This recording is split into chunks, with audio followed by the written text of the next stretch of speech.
So, good morning, Pradeep and Karan. This is your second class on ethics and politics. Today, we will continue from last class.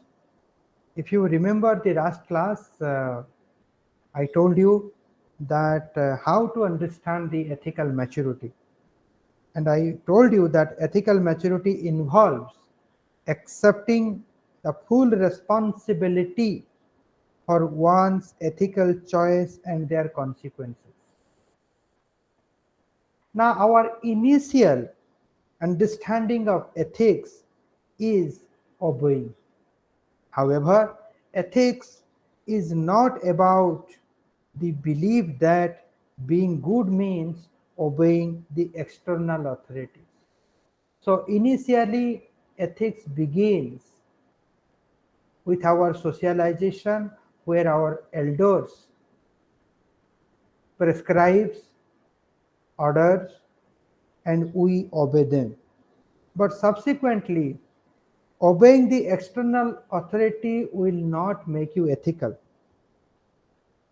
An ethically mature person obeys his or her own inner conscience rather than an outsider authority. So, moving from the infantile state of externally determined obedience to the mature state of self-determination is a long and difficult process. So ethical maturity means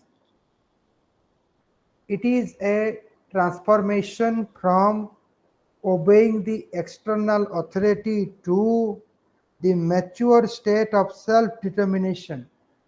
And that process of transformation is a continuous, it is a long process, and it is a difficult process. Psychologist Elijah McGrath, in his in her work The Art of Ethics, a psychology of ethical beliefs, that has been published by Loyola University Press, Chicago, in 1994. In her work, she has provided the 9 stages of ethical development. That there are 9 stages of ethical development. And what are those 9 stages of ethical development? The first stage, or in the first stage, what the person does. Now, in the first stage, the person sees the world in a polar terms, polar. And what is that polar terms? That is, we right good versus they wrong bad. That means I am right and you are wrong, or we are right, they are wrong, we are good, they are bad. Now, right answer for everything are known to an authority whose role is to mediate or teach them. That is the first stage of ethical development. Generally, at the childhood stage, you experience this first stage of development. Now, what is right and what is wrong, it depends the authority. What your authority says, that is right. And who is the authority? Now, authority is a person who mediates or who teaches. He is the authority, or she is the authority. Generally, our parents are our authority. They mediate everything to the children, or they teaches things to their children. So at the first stage, ethical development means obeying the external authority on the questions of right and wrong. And then comes the next stage, stage 2.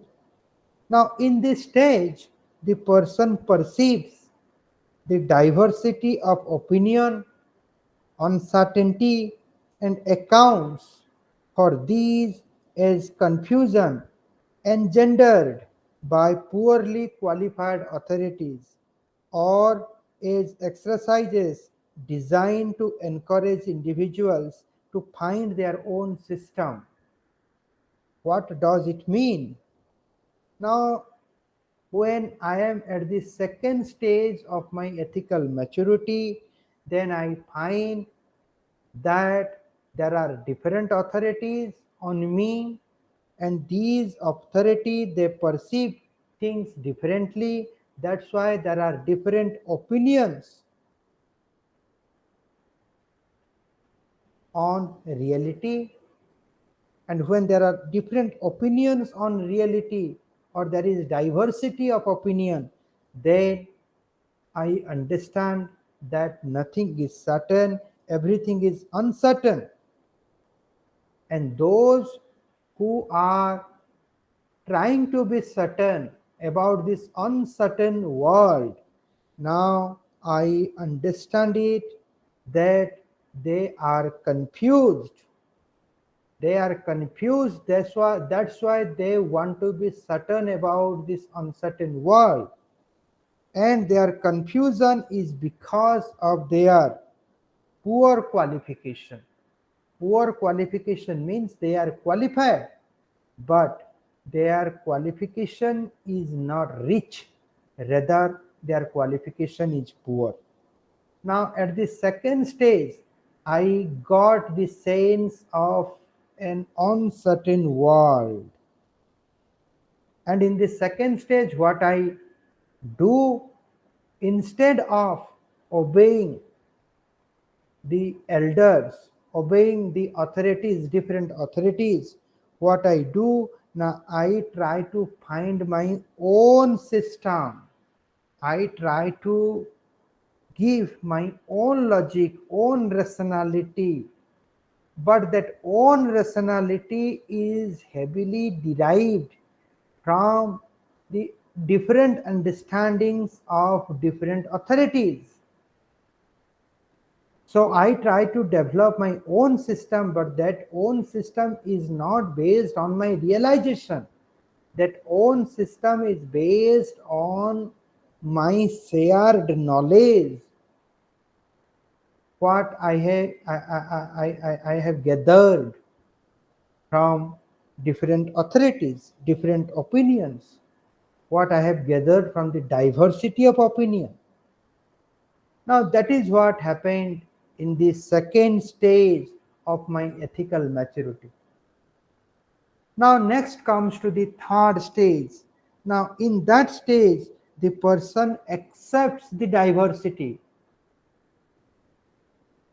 Now instead of, in the third stage, instead of finding your own or finding my own system, I try to accept the diversities as it is.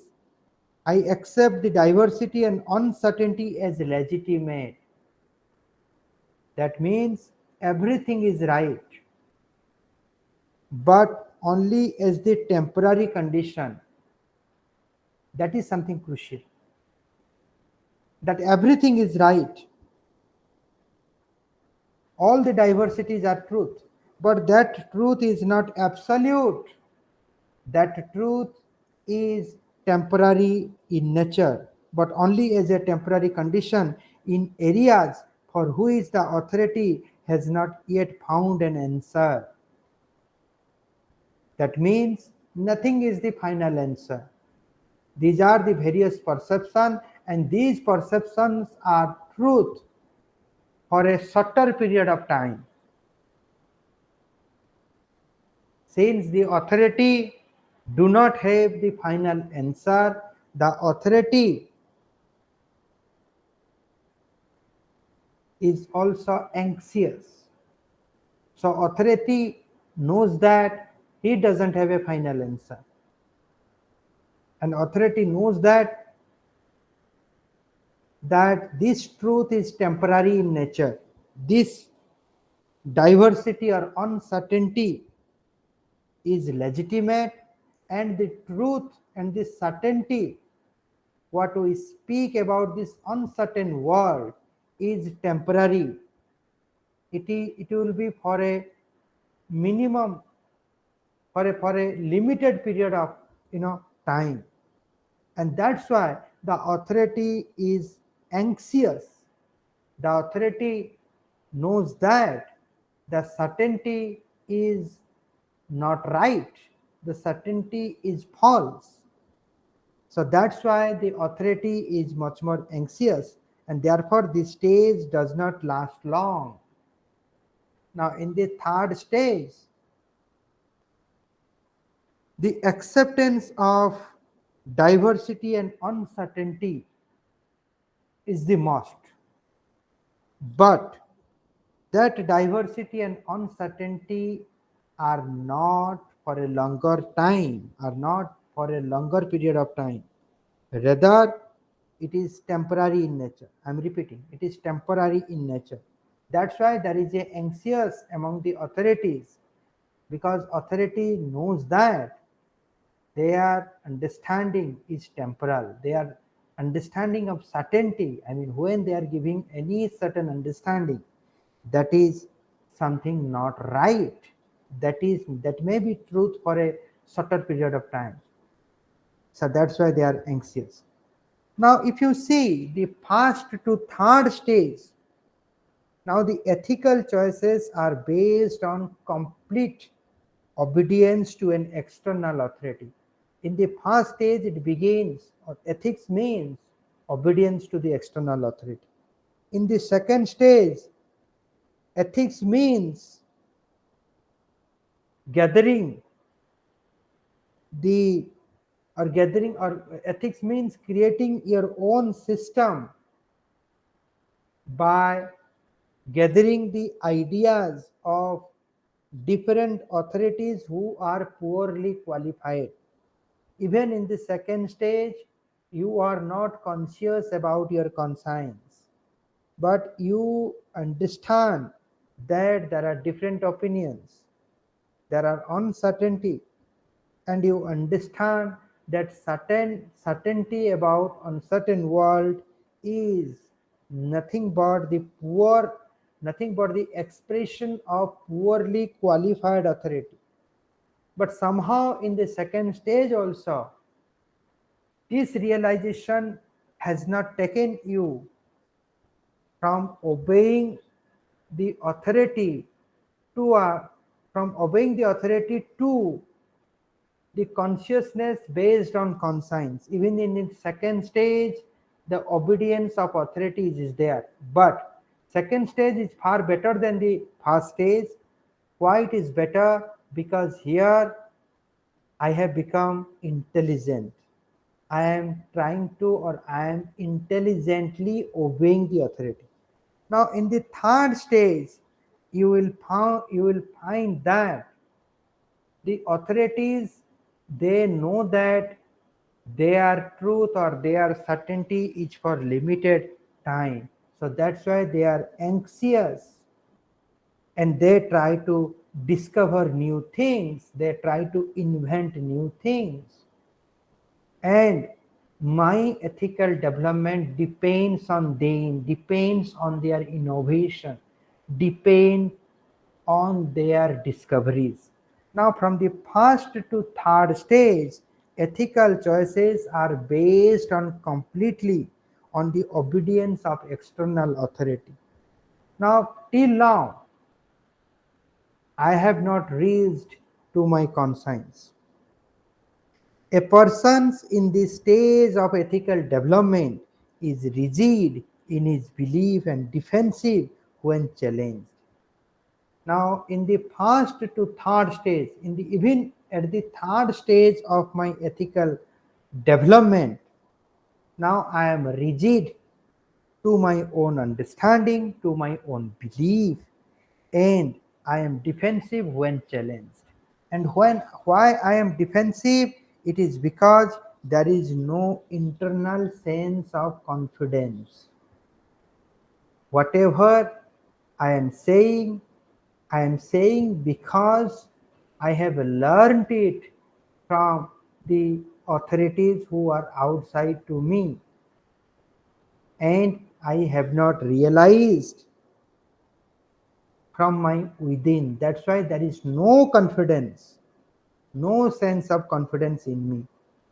Now, when the infallibility of those authority comes into question, the anxiety produced, the anxiety produced either pushes the person on the fourth stage or back to the unquestioning stance of the stage one. Now, once the authority to whom you believe, to whom you follow for your ethical development, once those authorities are challenged, then there are two reactions from my side.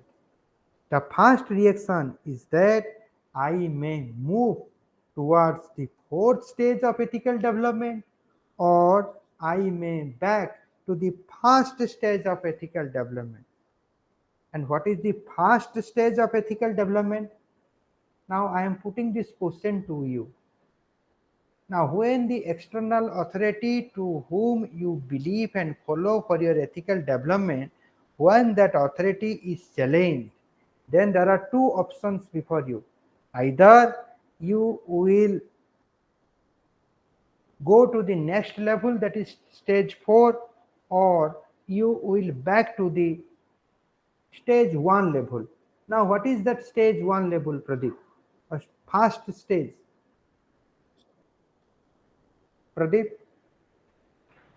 So in the stage one, the individual is individual rationality is depends upon the authorities. So in the stage 1 level, you have enormous respect towards the authority, Obedience towards the and you have 100%, I will say that this is a blind obedience to the authority. When your authority is challenged, you cannot bear the pain. Rather, you come directly and you support the authority blindly. You hold that you are right, sorry, I am right, my authority is right, you are wrong and your authority is wrong. That is the first stage of ethical development. So when the authority is questioned, so either you will come to the first stage or you will go to the next stage, stage 4. I will let you know. Now, the shift in the ethical understanding comes between third and fourth, depends whether the person chooses to progress. So, if I opt to regress, then I cannot go beyond the third stage. Rather, I will be trapped by the first stage. But if I prefer to progress, then I will shift from the third stage to the fourth stage. Now, what is that fourth stage?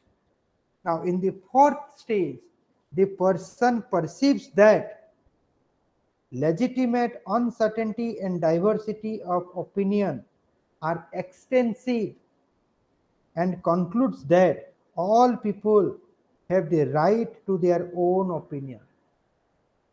Now, in the fourth stage, I understand that this uncertainty, this diversity, that is also not absolute.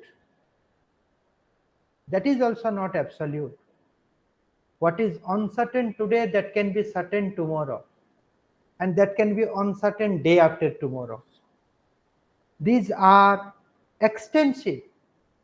So the opinions based on uncertainty and diversity, these opinions are extensive. It can be extended. You cannot have a fixed position on your opinion based on uncertainty and diversity. What is uncertain today, that can be certain tomorrow. And that's why in the fourth stage, I support that all people must have their right to opinion. I must have the right to opinion.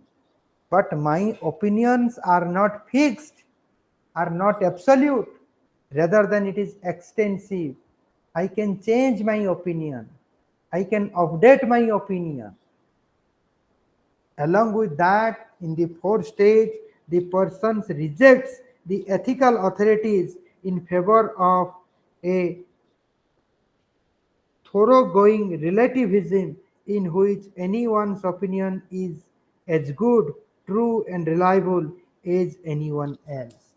Now, in the fourth stage, what I do, I reject the authorities, ethical authorities, and I put a strong foot on the relativism, and I understand that I have every right to give my opinion. If my opinion is good, true, and reliable, then also your opinion is good, true, and reliable. However, these opinions are not absolute, rather than these are extensive and hence temporal. It can be extended, it can be updated, it can be reformed. So this is what happened in the stage 4 of my ethical development. And in the stage 5, the person perceives all knowledge and values, including those of formerly recognized by the ethical authorities, as contextual and relativistic, and relegates the dualistic right wrong function to a subordinate status by replacing them into context. So, what happened in the fifth stage? In the fifth stage of ethical development, I understand truth in a context. Truth in a context. That everything is right in their own context. When context changes, then things are different. So nothing is right, nothing is wrong. Right and wrong depends on the context. And in the stage 5, I can say that the sense of hermeneutics develops, understanding a thing in its own context. So whenever I read Manu, then Manu is right in his own context. One should not tear the Manu Smriti. So the person who tears the Manu Smriti, maybe he is not at the fifth stage of ethical development, according to the Elizabeth McGrath. So, the most important characteristic of stage 5 of ethical development is the understanding of context, is the shifting of dualistic right wrong attitude to an attitude that understand the contextual relevance of truth or reality. Contextual relevance. Now, whatever the traditional ethical authority they say, that is not wrong, that is also right. That is right in its own context. So, in the stage 5, you will find that in modernity, tradition, modernity, and postmodernity, there are elements of truth, and truth depends on the context. Nothing is absolute.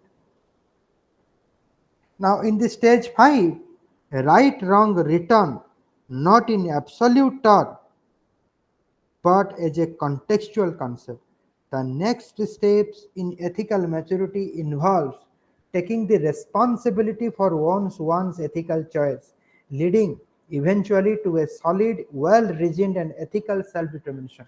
So now you see, till the stage 5, you understand truth or reality in its own context. Till now, you have not taken any position. You just understand the context and truth, and everyone is right in his or her own context. So that is ethical maturity till at the stage of 5 or fifth stage. Fifth stage का जो ethical maturity है वो इधर से ही खत्म हो जाता है कि truth is contextual. Till now you have not taken any position, you have not taken any responsibility. But stage 6 के बाद, after the stage or after the stage 5, the stage 6, stage 7, stage 8, stage 9, in these 4 stages ethical maturity involves taking the responsibility of one's ethical choice. That means I have 9 ways. Till the stage 5, I understand that all these 9 ways are right in their own context. But after the stage 5,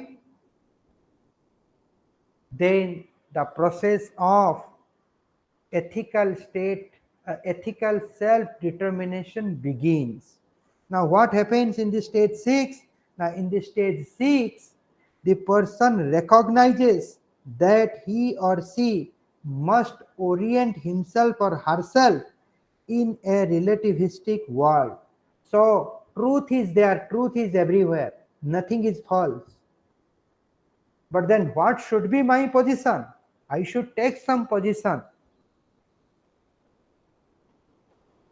Now in the stage 6 of ethical development, I as a person recognizes and I as a person orient myself to or orient myself in this relativistic world through a personal commitment is distinct from the unquestioned and unconsidered commitment to simple belief in certainty. Now at the stage 6, I take a position. But my position is not my commitment to the belief of certainty. So when I am taking my position in the stage 6, after knowing this relativistic world, my position is not at all based on dogmatism.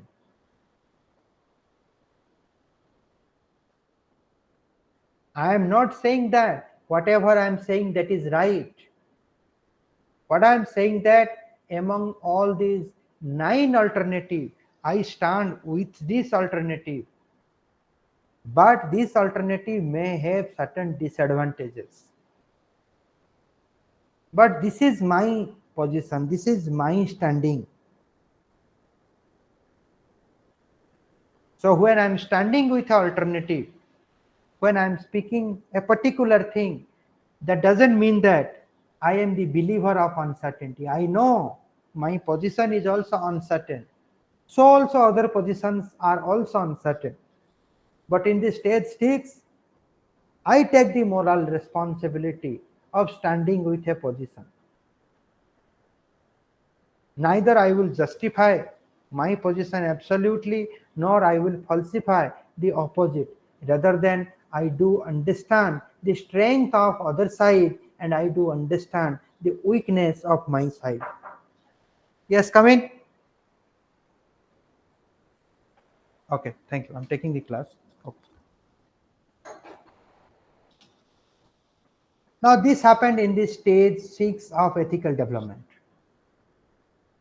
Pradeep, is it clear till now? Yes, sir. Pradeep? Yes, sir. Okay. Now in the stage 7, the person makes an initial limited commitment. That means the alternative with which I am standing, the position, what I am taking, now I am starting, or now I am trying to be committed with that position. But when I am committed to that position, it must be limited. It must be limited. I must have limited commitment to my own position, to my own saying. And why it is limited? Because I do understand the limitations of my position. I understand why I opted this position, and I understand what are the limitations of my position. And in the stage 8, the person experiences the initial implication of commitment and explores the subjective issues of responsibility. Now, what happened in the stage 8? That in the stage 8 of ethical maturity, I understand the implication of my limited commitment to the reality, to the truth. And what do you mean by the implication of commitment? It means I try to understand the subjective issues of responsibility. Subjective issues of responsibility means, for example, suppose along with me, out of 9 alternatives, I opted the 8th alternative, and I started having the limited commitment to the 8th responsibility. Let's say that 8th alternative is also opted by different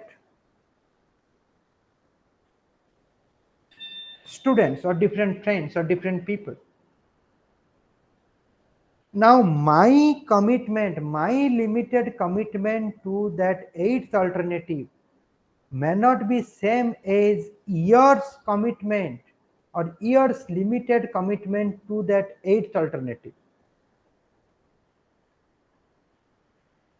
So on a issue, we both stand together, but the difference between a difference, but when we both are standing together on one issue, that doesn't mean that we are not different. We have different logics,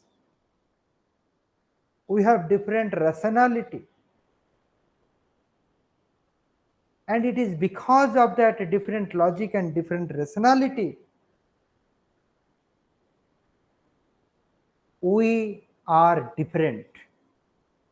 So even though we both are standing on one issue, yet we are different. And in the stage 8, I experience that difference, and that is called the subjective issues of responsibility. Subjective issues. Now in the stage 9, the person assumes the responsibility for his or her own belief. So even though I know that my position has some limitation, my position has some subjectiveness, yet I stand with my position. I take the responsibility of my own position. I should not say that. I should not lie. I should not behave as a hypocrite. I should behave as a very authentic person. And I understand that commitment is an ongoing and unfolding activity. That means when I am standing or I am having a position, I should not be rigid. Rather than I should be open. I should shape and reshape my commitment. I should learn from the others. And I there is no, responsibility is an ongoing process, and it is an unfolding activity. That realization comes to me when I am at the ninth stage of ethical development. Right? Now, the ethically mature person understand that ethical maturity is not the final achievement, rather a lifelong process of growth and development. Are you mature? No. But yes, I am matured in comparison, or my maturity of today is better than my maturity of yesterday. And my maturity of tomorrow will be better than my maturity of today. So ethical maturity is not a final product. Nobody can finally achieve the ethical maturity. It is an ongoing process, it is a lifelong process.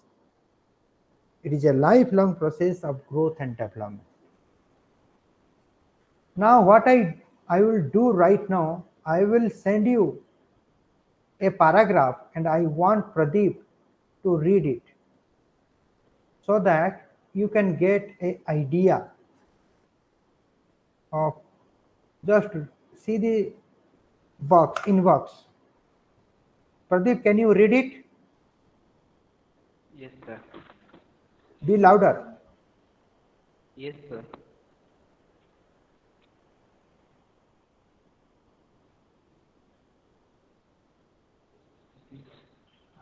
Ethics are acquired from the day of our birth until the day of our death. At first, ethics are Yes, continue. ethics are absorbed through parent-child relationships and the imitation of adult behavior. Children should interact. Children Now should you interact with. can you start once again? Yes, sir. Ethics are acquired from the day of our birth until the day of our death. At first, ethics are absorbed through parent-child relationships and the intimation of adult behavior. Imitation. Sorry, yes, sir. Imitation of Imitate करिएगा, adult हाँ. behavior. Children should interact with warm, caring, ethically mature adults during their first years of life to promote positive ethical development. Yeah. Parents and teachers have a strong impact on children through the tenor of their relationships with children and with each other. Adults most often try to promote ethical behavior in. Wait.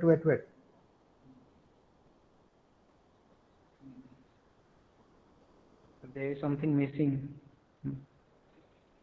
Uh, okay, adults most often try to promote the ethical behavior in children by establishing rules and codes of behavior through reward and punishment. However, experts have found that this is much less effective than modeling and personal interaction. Okay, so I read the rest. Now you come to the next paragraph. Yes, sir. Ethics are also acquired through leveling and sexual roles. People most often live up to the level they are given, especially children.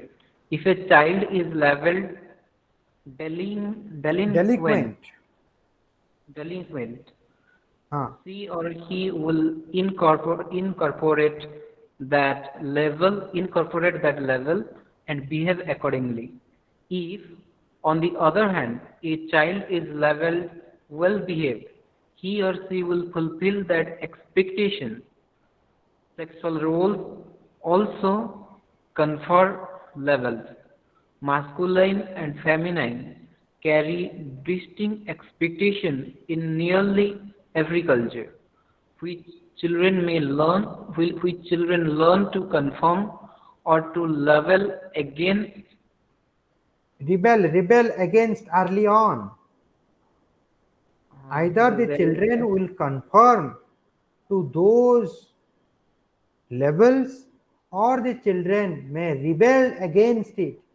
To become ethically mature, a person must struggle past assigned level and roles to develop a freely chosen sense of identity from which will grow the ethical code. Next. Finally, to reach full ethical maturity, a person must No. create Wait. There is another paragraph.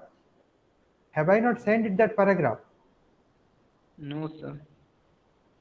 Oh, it is not copy paste. Okay, let me read it. Two other important sources of ethical development are the practice of ethical behavior and social interaction. Adults can help promote positive ethical development in children by creating opportunities for the children to make age, age appropriate ethical choice and experience the consequence of those choices. It is also important to create a safe, supportive social environment so that children can learn to value others and identify with their community. Empathy is an essential element in positive ethical behavior. Unless a person identifies with others and values them, she or he will have no qualms about causing others pain or suffering. It means if you are not identifying yourself to the others and values of others, then you will cause pain or suffering to them. Okay, read the last paragraph.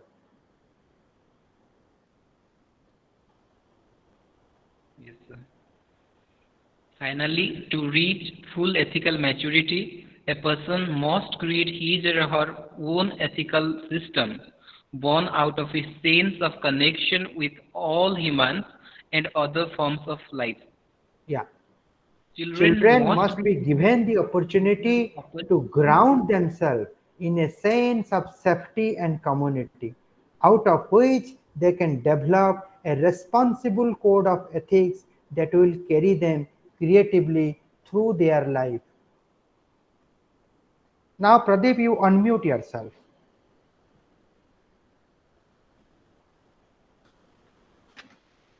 Pradeep and Karan, I want to see your face.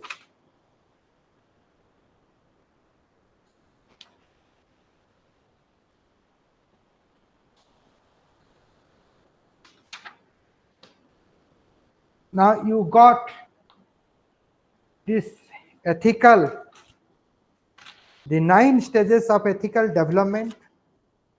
I hope I have made the point clearer.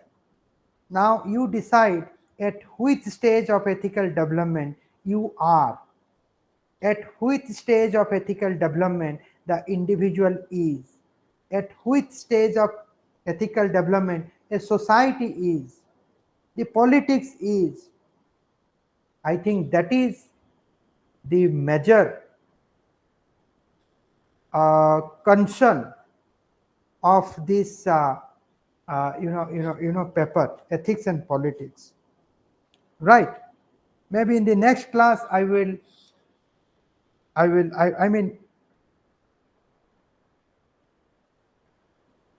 okay, in the next section, that rationality and objectivity in ethics is there, then ethical reasoning in politics is there. I think these are the two different things. I think the way I am trying to develop a framework, I think in the next class I will come to the sexual discrimination. What is the ethics and politics of a sexual discrimination? What is the ethics and what is the politics of ethical, oh, sorry, of sexual discrimination. Next class we will do that. I think that will be more appropriate. Now you decide at which stage of ethical development you are, and ethical development at the ninth stage, what it requires, what it demands, and to what extent you are successful.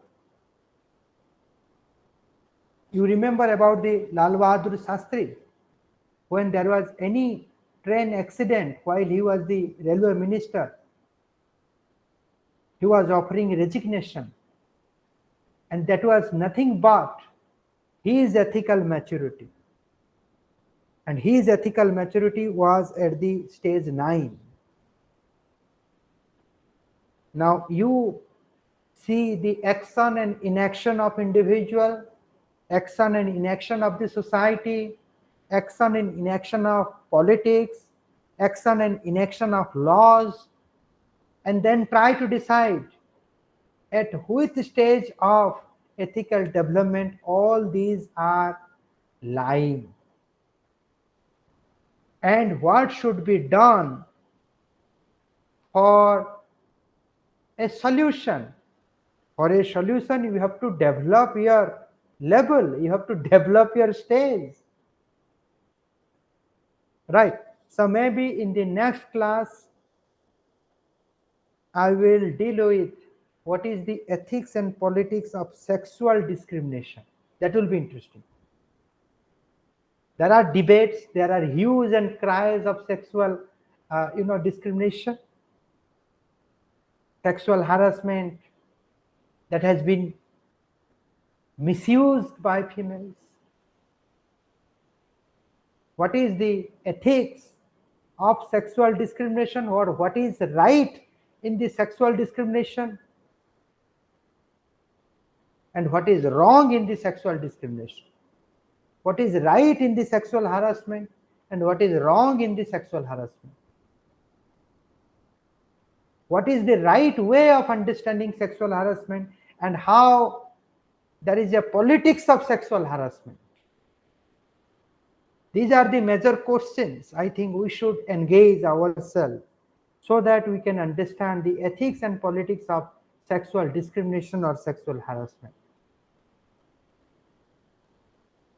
I hope, Karan, you should read some of the things. You can take the help of Google. I don't have any problem. Nothing is right. It depends on your conscience. You read anything from anywhere. It's not that. Critical thinking doesn't mean that only the Amartya Sen is right or John Rawls is right. Critical thinking of yours is achieved only when your conscience understand your consciousness. There must be a connection between your mind and your soul. There must be the connection between the theory and practice. So knowledge is not what the big philosophers have said. Knowledge is what you understand, what you make sense. Now in the next class, you come with some kind of reading, even Google ordinary reading. And then here we will examine at our own level. We are not expert, but then we understand the rules of the game. We understand the rules of the game.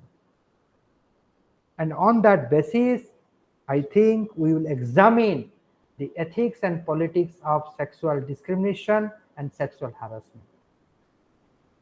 Right. So here I am stopping. So thank you. Thank you very much. We are going to meet soon in the next class.